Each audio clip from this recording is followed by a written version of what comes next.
ನಮಸ್ಕಾರ. ಇವತ್ತಿನ ಶ್ರೀಮದ್ ಭಾಗವತದ ಶ್ಲೋಕ 1ನೇ ಸ್ಕಂದದ 7ನೇ ಅಧ್ಯಾಯದ 23ನೇ ಶ್ಲೋಕ. ತ್ವಮಾದ್ಯಃ ಪುರುಷಃ ಸಾಕ್ಷಾತ್ ಈಶ್ವರಃ ಪ್ರಕೃತೇಃ ಪರಃ ಮಾಯಾಂ ಯುಧಸ್ಯ ಚಿಚ್ಛಕ್ತ್ಯಾ ಕೈವಲ್ಯೇ ಸ್ಥಿತಾತ್ಮನಿ. ಅನುವಾದ ಹೀಗಿದೆ: ನೀನು ಸೃಷ್ಟಿಯ ಸಕಲವನ್ನೂ ವ್ಯಾಪಿಸುವ ಮೂಲ ದೇವೋತ್ತಮ ಪುರುಷ. ನೀನು ಲೌಕಿಕ ಶಕ್ತಿಗಳಿಗೆ ಅತೀತನಾಗಿದ್ದೀಯೆ. ನಿನ್ನ ಆಧ್ಯಾತ್ಮಿಕ ಬಲದಿಂದ ಲೌಕಿಕ ಶಕ್ತಿಯ ಪರಿಣಾಮಗಳನ್ನು ನೀನು ಬದಿಗೊತ್ತಬಲ್ಲವನು. ನೀನು ಸದಾಕಾಲ ಶಾಶ್ವತವಾದ ಪರಮ ಸುಖ ಹಾಗೂ ಪಾರಮಾರ್ಥಿಕ ಜ್ಞಾನಗಳಲ್ಲಿ ಇರುವವನು. ಶ್ರೀಕೃಷ್ಣನ ಚರಣಕಮಲಗಳಲ್ಲಿ ಶರಣಾಗತರಾದವರು ಅಜ್ಞಾನದ ಪಾಶಗಳಿಂದ ಮುಕ್ತರಾಗುವರೆಂದು ಶ್ರೀಕೃಷ್ಣ ಭಗವದ್ಗೀತೆಯಲ್ಲಿ ಹೇಳಿದ್ದಾನೆ. ಕೃಷ್ಣ ಸೂರ್ಯನಿದ್ದಂತೆ.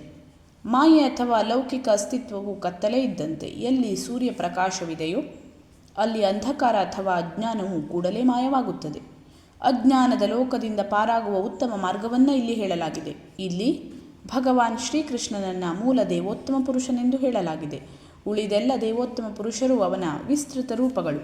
ಸರ್ವವ್ಯಾಪಿ ವಿಷ್ಣು ಭಗವಾನ್ ಶ್ರೀಕೃಷ್ಣನ ಸಮಗ್ರಾಂಶ ಅಥವಾ ವಿಸ್ತೃತ ರೂಪಿಯಾಗಿದ್ದಾನೆ. ಭಗವಾನ್ ಶ್ರೀಕೃಷ್ಣನು ದೇವೋತ್ತಮನ ಹಾಗೂ ಜೀವಿಗಳ ಅಸಂಖ್ಯಾತ ರೂಪಗಳಲ್ಲಿ ತನ್ನ ವಿವಿಧ ಶಕ್ತಿಗಳೊಂದಿಗೆ ವಿಸ್ತಾರಗೊಳ್ಳುತ್ತಾನೆ. ಆದರೆ ಶ್ರೀಕೃಷ್ಣನು ಮೂಲ ಆದಿಪ್ರಭುವಾಗಿದ್ದು ಸಕಲವೂ ಅವನಿಂದಲೇ ಉದ್ಭವವಾಗುತ್ತವೆ. ಅಭಿವ್ಯಕ್ತ ಜಗತ್ತಿನಲ್ಲಿ ಅನುಭವಕ್ಕೆ ಬರುವ ಸರ್ವವ್ಯಾಪಿ ಭಗವಂತನ ಲಕ್ಷಣವು ಶ್ರೀಕೃಷ್ಣನ ಪಾರ್ಶ್ವ ಪ್ರತೀಕ. ಆದ್ದರಿಂದ ಪರಮಾತ್ಮ ಎಂಬುದು ಅವನೊಳಗೇ ಸೇರಿದೆ. ಅವನು ದೇವೋತ್ತಮ ಪರಮಪುರುಷನು. ಲೌಕಿಕ ಅಭಿವ್ಯಕ್ತಿಯ ಕ್ರಿಯೆ ಮತ್ತು ಪ್ರತಿಕ್ರಿಯೆಗಳಿಗೂ ಅವನಿಗೂ ಯಾವುದೇ ಸಂಬಂಧವಿಲ್ಲ, ಏಕೆಂದರೆ ಅವನು ಲೌಕಿಕ ಸೃಷ್ಟಿಗೆ ಅತೀತನಾಗಿದ್ದಾನೆ. ಕತ್ತಲೆಯು ಸೂರ್ಯನ ವಿಕೃತ ಪ್ರತಿನಿಧಿ. ಆದ್ದರಿಂದ ಕತ್ತಲೆಯ ಅಸ್ತಿತ್ವವು ಸೂರ್ಯನ ಅಸ್ತಿತ್ವವನ್ನು ಅವಲಂಬಿಸಿರುತ್ತದೆ.